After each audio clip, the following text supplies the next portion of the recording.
Welcome back to Dom's Roundtable, my friends. This guide will take you through your first 2 hours with Wuchang, condensed down into an easily digestible 25-minute video, helping you to find every single important item in the whole of the first area, and teaching you how to make a very powerful build and absolutely melt the first few bosses. I'm also going to be coming out with a mid-game and late-game build and boss guide in the coming days, so if you'd like more Wuchang content, along with the plethora of gaming news, reviews, and guides that I upload every single week, make sure you are subscribed. And for those who are and those who do, thank you so much and welcome into the roundtable. Now, enough waffle, let's get into the video, and I'll assume that you've already finished the tutorial segment of the game and you are now ready to leave the temple and begin your journey. Please do note that I won't be showing you every single minor item in the game. I will assume that you can explore the game and kill most minor enemies by yourself, and I'm going to highlight the important things. So before you actually leave the temple grounds, you can come round here to take out this main guard. And once he's dead, you'll get a faint red feather, of which we will be needing many because this is what you use to upgrade your weapon. Just as you leave, make sure you grab this halberd. And now I'll skip the majority of the next section because all you're going to be doing is speaking to a couple of NPCs and then making your way to the top of this structure to interact with this shrine. Once you've rested and replenished your healing flasks, open up this shortcut and go down the ladder into your first boss fight. The Tang Palace Maid is very much a tutorial boss. Wait for her to come near you and plunging attack her, and then just spam attacks and abilities, and she will absolutely melt. Making use of Blink Kick, because it is very, very powerful, and we'll be using it a lot throughout the game. Now head out down the bottom exit, and you will be able to open this chest for a Forgotten Remembrance. Now head back up where you just were and go out the other way. And once you've dealt with these few enemies, you can grab a lost package, which you'll be able to hand into Wuchang shortly. You can also get another feather here, and then just a bit further on by the corpse of this bride, you can loot a spear. Then as you keep heading down the mountain in this camp, you can get the delicate armor set. As you keep making your way down, you will go past this small gazebo, and here you can loot a new pendant.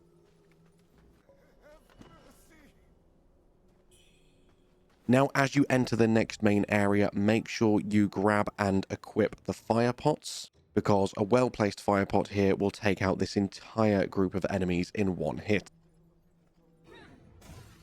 Make sure you grab the weapon on the table. This is a one-handed sword and is going to be very important for your playthrough. And once you've finished killing this enemy and looting this room, before we explore the rest of this zone, we are just going to speak to Wuchang to unlock him, and also interact with the shrine so that we can rest.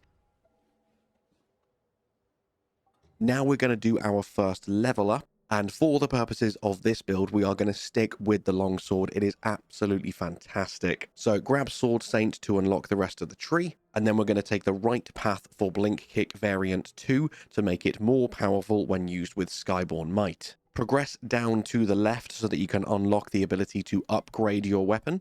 And then obviously before you exit out of this menu, make sure you do upgrade your healing flask as well with the Forgotten Remembrance that we looted earlier. Now I will just give you a very quick rundown of the most important items in the vicinity, and I'll let you explore at your leisure. So the things you want to absolutely make sure that you do are to kill this jar mimic just to the left of the shrine, as she is going to drop another faint red feather. Then back where we were when we entered into the area, you will find a pendant just in here. And back the other way, once you've taken out these few enemies, you can grab this doe figurine, which is needed as part of a quest. Then in the building that was right by these guys is another faint red feather. Now if you head back to the shrine and go through into the next area, there's a couple of enemies waiting for you. Be careful of the ambush. And once they're dead, you can run over here for another flask upgrade once you've dealt with this next enemy hiding in ambush.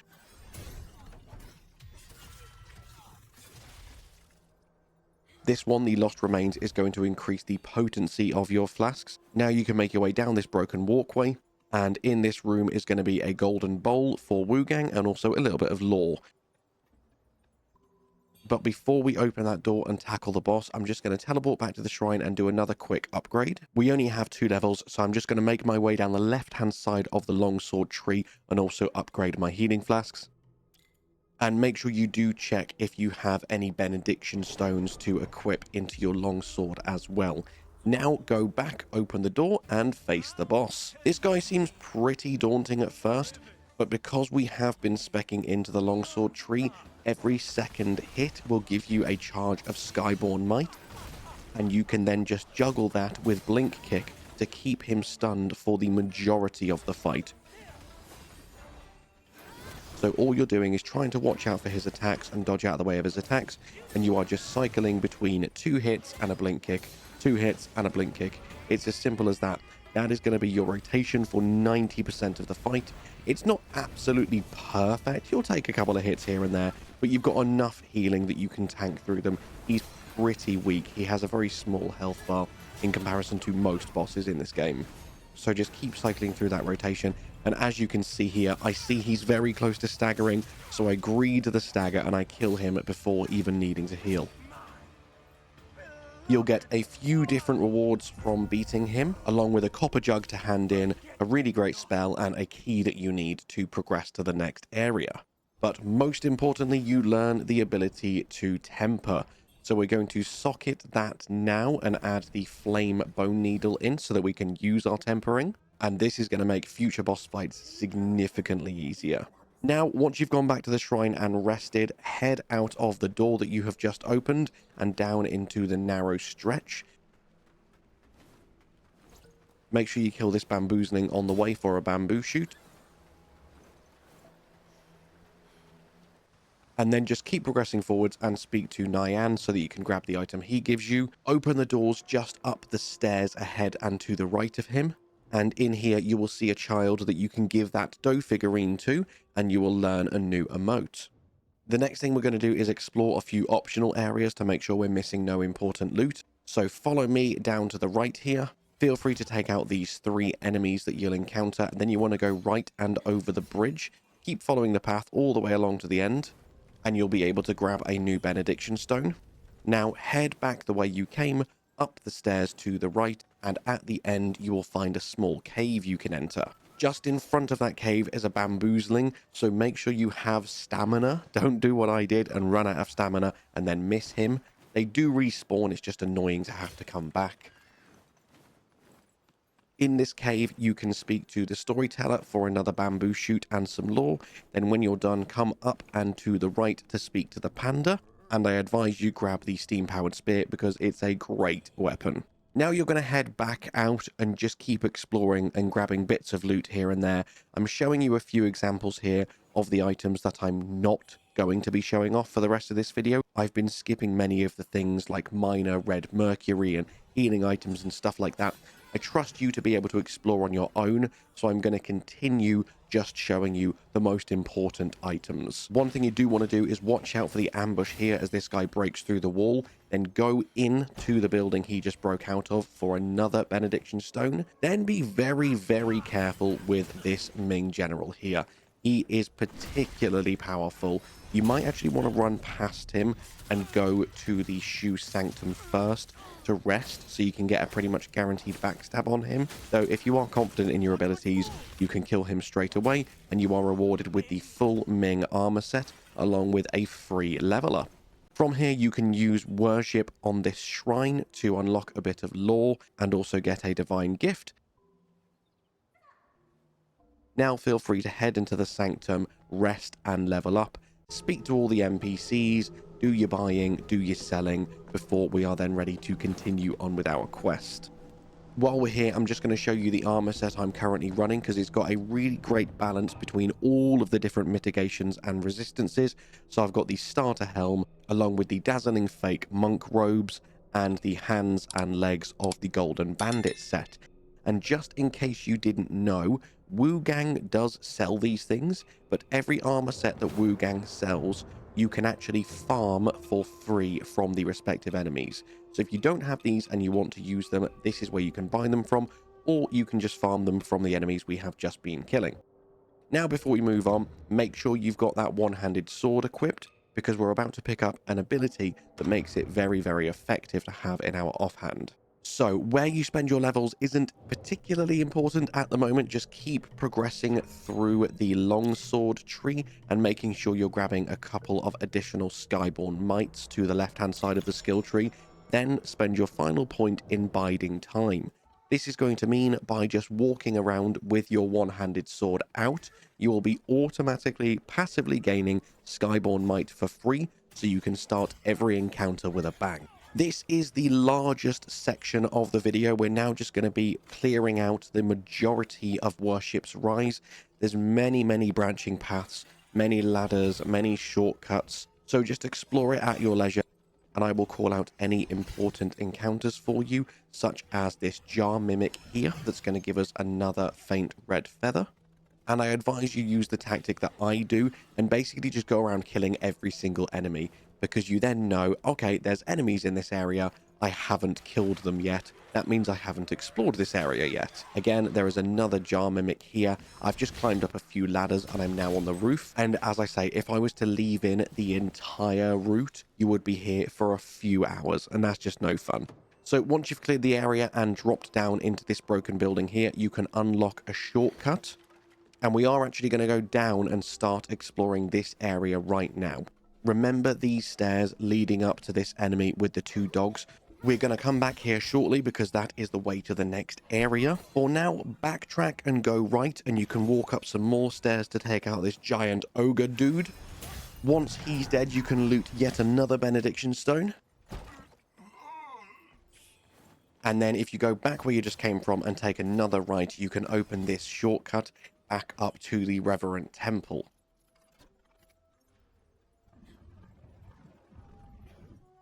Now go up some more stairs on your left and you'll see this small building with yet another benediction stone that you can loot. And if you head back where you came from, staying down here in this new area for now, another one of these giant ogres will smash through this door and ambush you. And once he's dead, you can loot your first dual blades weapon. Now going back to the bottom of the stairs leading to the next area, head the other way. And in this small estate are a few NPCs you can talk to behind their doors. And you do want to speak to all of them because two of them give you quests that we can complete right now. Now we are finally going to head up past the enemy and the two dogs that I spoke about just a minute ago. And you can start clearing out this area at your leisure. Once you've done exploring in this small courtyard, you can use the courtyard key to access this building. There's nothing downstairs, so head upstairs for both the militia armor set and also the note that we need to progress the quest. Once you have finished reading this note, make sure you do go back and speak to the quest giver that just gave you this a few minutes ago. Don't forget to do that. Now you can come around the building and onto the roof and climb up this ladder. Up here is a few enemies for you to clear out. And once you have dealt with them, get your fire pots out and we can cheese a mini boss. This guy is an absolute bastard to try and kill. However, if you can aggro him, he will dance between a few different sets of fire pots, and a well-timed fire pot of your own will trigger the fire pot he is stood next to, and it will instantly kill him, getting you the next dough figurine you need for the child's questline. Now walk along to the other side of the roof and drop down the hole in the roof. Along this walkway you can get another new benediction stone, then you want to go down the stairs and head out into the courtyard where you just cheesed that mini boss. Here is a bunch of minor loot to grab and a shortcut to open as well. And the next thing you want to do is come over to the other side of the courtyard and start following this route down over this big wooden bridge, and you'll find another new area, the Annalum, I think it's pronounced. So we're now going to start exploring the Annalum. There's only two main things to do here. Obviously, explore the whole area at your leisure, but there's only two really important things to do here. Firstly, I'm going to level up, and I'm going to grab Sword Savant and also the +5 Vitality before getting another sword upgrade so I can make my way to the right-hand side of the tree later. Then once you go up the stairs, head all the way to the right of this area and you'll find an ogre mini boss. Once you've killed him, you'll get a scenic painting, a red feather, and a free level up. Now you want to go all the way over to the left-hand side of this area and down this ramp to fight your inner demon. Once you have killed her, you'll get a bow blood and a new shadow needle to make your tempering more powerful. And also round the back of this gazebo, you will find a new benediction stone as well. Now head back to the shrine, do your level ups, equip your new needle to your temper, and also equip whichever benediction stones you want to use for now. Then check your teleport list and you'll find there is a bunch of NPCs for you to talk to. Go ahead and do that, teleport back to the Revenant Temple and talk to everyone there. Do the same at Shu Sanctum. Then I will beat you back where we met that flaming mini-boss that we cheesed earlier. And we're going to take the only other route out that we haven't yet been. And on the left-hand side will be these double doors you can open. Manage your stamina as you're going up this path, because you'll find a bamboozling, which I ran out of stamina and missed. So hopefully you won't make that mistake. Now be careful because you'll be ambushed and there'll be a jar mimic. This is quite a clusterfuck of a fight if you tackle it incorrectly. Once they're dead, you'll get another faint red feather. Once you're done there, head back out to the main road again and go over to the right-hand side of the road just here. Another enemy will walk out of this building trying to ambush you. Once he's dead, go into the building he just came out of and up the stairs. There's nothing on this floor, but what you want to do is climb onto the roof. Once you're up here, you'll find an elite fake monk enemy. Once he is dead, again, as usual, you get your free level up. And right on the edge of the rooftop here, make sure you grab the new axe as well, the Empyrean Great Axe. Now, we've got a bunch more exploring left to do, so I'm just going to speed up the footage here a bit. Make sure you grab the red feather on the corner of the road here. Up them stairs as a boss we'll be fighting later. For now, we're going to go right and down the slope. And here we can unlock a shortcut back to Shu Sanctum. Feel free to go there if you need to rest and level up. For now, we are going to carry on heading down the mountain. And right at the bottom, you'll find yet another faint red feather. Now, make your way back up again. And where you just pushed down that tree to unlock a shortcut, keep going straight forwards and make your way up the mountain. Halfway up, you'll see this wooden ramp leading down. Remember where this is. We're going to come back here later. For now, head all the way to the top for another Ming soldier mini-boss. He's pretty tough, this guy, but I'm sure it's nothing you can't handle. Once he's dead, you'll get the usual reward. And there is another statue you can interact with here that wants you to look to the horizon. So use the gaze emote to trigger some more lore and get some more goodies. When you're done, we're going to head back to the wooden ramps leading down. Kill this cannon-wielding ogre halfway down, and then speak to the NPC at the bottom. Once you've spoken to him, there's a few dogs and a few ogres in this area that you can kill, so you can grab all the minor loot.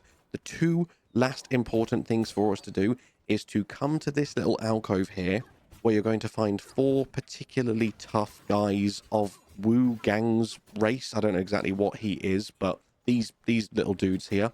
Once you kill all of them, you can loot more jewel blades, the firearm blades. Then if you come back out of where you just were in that alcove, there are 2 more shortcuts that you can open, so you can more easily access the whole area, just in case you've missed anything, just in case you want to do one final sweep before we now sort out our build and head on to the final bosses for this area. I should also mention as well, there's 2 ogres just here, 1 melee, 1 ranged. And once you take out both of these guys, you can loot another faint red feather.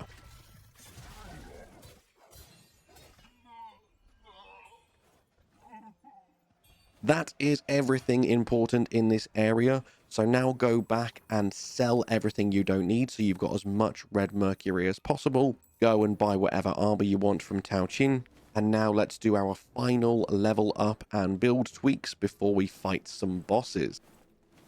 So I'm level 24, as you can see. I'm going to go ahead and get the next notch of Skyborn Might so that my total maximum stacks now is 4. So I've got Skyborn Call 2. Another thing you can do if you want is grab Alteration and Temper to improve your temperance abilities. Don't think you need it yet. I'm going to hold off on doing that. And instead, I'm going to pump my last few points into longsword so that I can level my weapon to +3 and also get this endurance +5. Once you've made sure that you've got all of your needles equipped and you've got your 3 favorite benediction stones equipped, it is now time to make sure you've got all of your favorite healing items equipped along with your temperance. That's what's going to help you do big damage. Then we're going to head upstairs, and once you've grabbed that blood-stained letter, head on into the boss room and get your bone whistle ready to summon Nyan. You don't really need him for this boss fight. It's probably the easiest boss in the game, but you may as well, just for the lore, and just because, why not?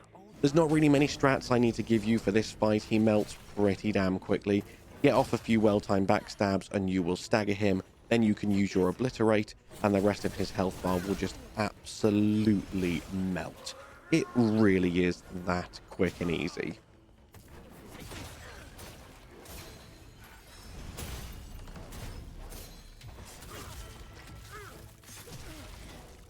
Once he's dead, feel free to go back and level up.